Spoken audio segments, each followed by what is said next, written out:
여보세요? 여보세요? 네, 안녕하세요. 반갑습니다. 네, 안녕하세요. 네, 어떤 고민 가지고 계신가요?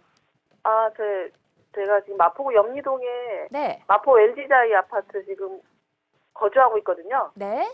근데 지금 15년 차인데 네.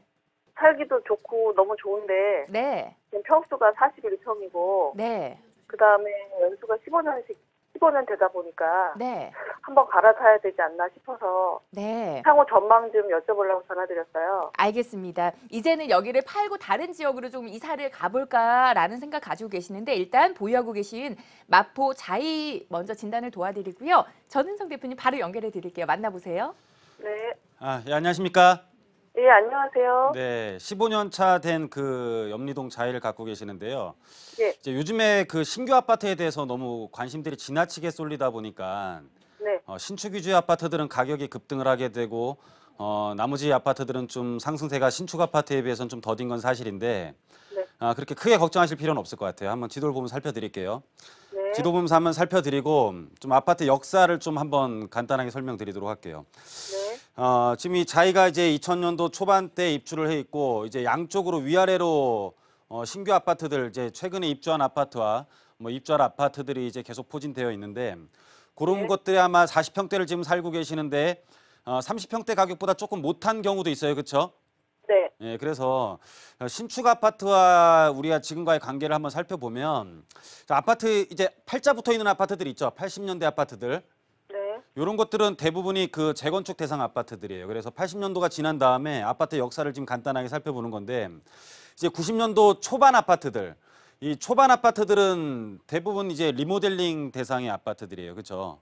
예. 그리고 이 90년대 후반 아파트들이 좀 문제를 띠고 있어요. 90년대 후반 아파트들이 이때가 이제 90년대 후반 아파트들이 그 김영삼 정부 때 인허가를 받았던 아파트들인데 이때는 현행 용적률보다 50%가 높게 그 인허가 우리가 그 국토의 개입 및 이용에 관한 법률에서 용적률이 더 높을 때예요. 그래서 이쪽 후반 아파트들은 조금 문제점을 갖고 있고 그 다음에 이제 그 김영삼 정부 다음에 김대중 대통령 정부로 왔을 때는 그때는 용적률이 다시 이때보다 이제 마이너스 50%가 차감이 돼요. 그래서 2000년도 때부터 이제 아파트들이 그 지금 현재 용적률을 똑같이 띄고 있는데 이 이후에 지어진 아파트들은 사실 지금 분양하는 아파트들과 물리적인 형태, 그러니까는 지하 주차장을 갖고 있고 그리고 그 엘리베이터를 다 포함하고 있고 여러 가지 지금 뭐 계단식 시설부터 해가지고 물리적인 형태는 똑같고 지금 신규 아파트들이랑 비교를 하면 이제 소모품만 지금 굉장히 문제가 있는 상태이잖아요. 네. 이 소모품만 문제가 있다라는 뜻은 시간이 지날수록 얘네들과의 격차가 줄어든다라는 뜻이에요. 무슨 뜻이냐면 자동차와는 다르게 집이라는 것은 소모품을 갈면 완전 새 집으로 바뀌는 거고 오래된 자동차는 소모품을 간다고 하더라도 그냥 중고차인 거잖아요. 그렇죠?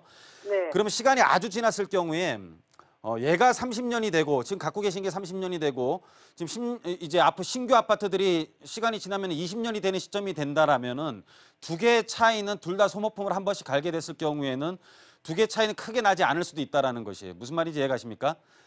예. 80년대 아파트나 90년대 아파트 초의 아파트들은 물리적으로 지금 제대로 사용하지 못하고 있는 아파트들이기 때문에 네. 재건축을 해야 되거나 또는 리모델링을 해야 되는 아파트들인데 네. 2000년도 후반 아파트들부터는 지금 전혀 뭐 리모델링까지도 필요 없고 본인 주택만 개량을 하면 되는 상태의 아파트들이잖아요. 예, 예. 네, 그래서 그런 것들은 걱정할 필요가 없고 단 하나 지금 문제스러워 보이는 것 중에 하나는 뭐냐면 일단은 학군이 초등학교밖에 없는 게 조금 문제예요. 왜냐하면 초등학교 자녀를 둔 그 연령층의 지금 가족 수를 보면 보통 3명이 조금 넘어가거든요. 우리나라의 평균을 보면 이제 그러니까 1인 가족의 대부분이라는 뜻이죠. 자녀 하나밖에 그렇죠. 없다라는 뜻이죠. 그렇죠? 예, 예. 그런 분들이 이제 초등학교까지는 그래서 보통 국민주택 규모 이하, 그러니까 전용 면적 85제곱미터 이하의 지금 그 또 애들도 어리고 하다 보니까 이런 아파트들까지가 인기가 많고 이제 애들이 커가면서 또 이제 그 애들을 갖고 있는 그 부모들의 소득 수준이 높아지면서는 좀 대형 평수들에 대한 인기가 끌게 되는데 중고등학교 학군이 좋은 곳에서는 좀 40평대가 소득 수준이 있는 곳에서는 40평대가 좀 인기를 끌긴 하거든요. 네. 근데 지금 이 아파트 지금 갖고 계신 보유 평형수가 대형 평수인데 지금 현재 위아래 어떤 30평대 아파트들의 가격보다 오히려 못하기 때문에 지금 가격에 있어서는 그렇게 더 떨어지거나 그런 건 걱정 안 하셔도 될 것 같아요. 그래서 특별한 계획이 있으십니까? 이걸 팔고 지금? 그런 건 아닌데 제가 지금 그거를 2006년도부터 보유했는데 가격이 계속 안 오르다가 옆에 신규가 생기고 예. 공원이 생기고 이러니까 이제 좀 많이 올랐어요. 네네. 그래서 이제 노후도가 있고 이러니까 네. 좀 올랐을 때 팔아서 조금 기다렸다가 좀 요새 부동산 경기도 꺾이는 것 같고 그래서 조금 기다렸다가 전세 한 2년 살면서 다른 거를 한번 사볼까 이제 그런 생각을 좀 했죠. 노후도는 문제가 안 되는 것 같고요. 네. 일단 좀 지겨우신 것 같고 제가 보기에는 그 집이 좀 지겨우신 것 같고 그리고 웬만한 배짱에서 소유권을 갖고 있다가 임차권으로 전환하는 거는 저는 권해드리진 않거든요. 그래요? 예, 그 부분은 그냥 계속 유지하십시오. 그래요? 네, 네, 그럼 유지하는 걸로 한 결론 내도록 하겠습니다. 네. 네, 이렇게 정리해 드리고요. 정말 어려울 수도 있는 부동산 상담 이렇게 전은성 대표가 쉽게 풀어주시니까 여러분들 이해도 잘 되실 것 같아요. 여러분들도 고민 해결 이렇게 쉽게 해보실 수 있으니까 계속해서 전화를 통해서 고민 남겨보시고요. 다음 시청자분 만나보겠습니다. 여보세요? 여보세요? 네, 안녕하세요. 반갑습니다. 네, 안녕하세요. 어머님 어떤 점 궁금하신가요? 저는 한남뉴타운 상구역에 단독주택을 장기 보유하고 있거든요. 네. 그런데 그거를 제가 좀 나이도 있고 해서 네. 계속 가져가야 되는지 아니면은 좀 시세 좋을 때 매도를 매도를 해봐야 해야 될지. 될지. 알겠습니다. 지금 시세가 좋은가 봐요. 어머님 정확한 주소가 어떻게 될까요? 용산구 네. 고강동 네. 35에 39번지요. 35-39번지요? 예. 알겠습니다. 지금 시세가 좋기 때문에 이제 좋을 때 팔아야 될까라는 고민 가지고 계시는 것 같은데 대표님 여기 매도 해볼까요? 아니면 더 좋아지면 계속해서 보유를 해볼까요? 자, 안녕하십니까? 네, 안녕하세요. 네. 반갑습니다. 예, 특별한 거 말고는 파실 이유는 없고요. 예. 일단 뭐 자랑하시는 것 같아요. 아니요, 제가 좀 나이가 네. 있고 그래서는 예. 걱정스러웠어요. 걱정하실 거 없습니다. 이제 재개발 구역으로 따지면 이제 뭐 대학교로 따지면 서울대에 해당되겠죠, 그렇죠?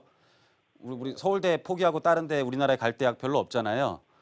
네. 그리고 지금 전반적인 상황으로 놓고 봤을 때 재건축에 대한 규제를 많이 하고 있지 재개발에 있어서는 규제를 못 해요. 왜냐하면 재건축 같은 경우는 우리가 사익을 위한 사업으로 보기 때문에 초과이득 환수에 대한 개념도 두고 있는데 재개발 같은 경우는 막대한 정비 사업으로 인한 이득이 생긴다고 하더라도 공익적인 성격을 굉장히 많이 갖고 있는 사업으로 나라에서 판단을 하기 때문에 초과이득 환수라는 제도도 없습니다. 그래서 무슨 뜻이냐면 재건축과 재개발을 동시에 우리가 규제를 없이 같은 선상에 놓았을 때는 사람들이 모두 다 아파트가 좀 안정적이라는 생각으로 재건축의 가격이 많이 상승하는 게 대부분인데 재건축을 규제하다 보면 반사이익을 보는 게 당연히 재개발이 되고요. 지금 현재 서울시장 뭐 연임되는 부분들에 있어서도 재건축 초과 이익 환수는 철저하게 걷어들여서 뭐 균형 발전을 하겠다라는 그런 선거 공약도 있을 뿐더러 재개발 같은 경우는 앞으로 재개발을 누르면 누를수록 반대쪽에서 튀어오르는 크기가 훨씬 더 클 것으로 판단되기 때문에 시청자분 좀 기다려 보시고요. 또한 하나 이제 그 한번 설명을 또 하나 좀 제대로 좀 드린다면은 일단은 전매라는 것들이 좀 있는데 연세가 있으시니까 재개발 같은 경우는 우리가 그 관리 처분 전에 매각하시면 되거든요. 네. 근데 지금 우리가 한남동 같은 경우 임대 아파트로 지금 고급 주택을 분양을 한다고 하더라도 청약 경쟁률이 굉장히 상당할 정도로 자금력이 풍부한 사람들이 굉장히 선호하는 지역이기 때문에 황금성에 있어서는 크게 걱정을 안 하셔도 될 것 같아요. 그리고 시청자분 지금 갖고 계신 게 단독주택으로서 대지 면적이 큰 건데 지금 사업 승인을 앞두고 있는 상태에서 사업이 점점 가시화될수록 큰 매물들에 대한 가치가 점점 돋보이게 되거든요.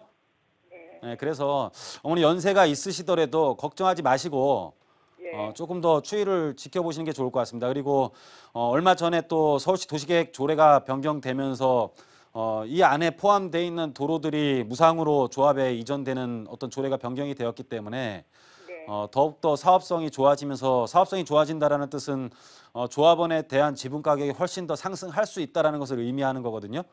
네. 예, 그래서 그런 것들이 가시적으로 나올 때까지는 조금 시간이 더 걸릴 겁니다. 지금보다 발표한 지가 얼마 안 됐기 때문에.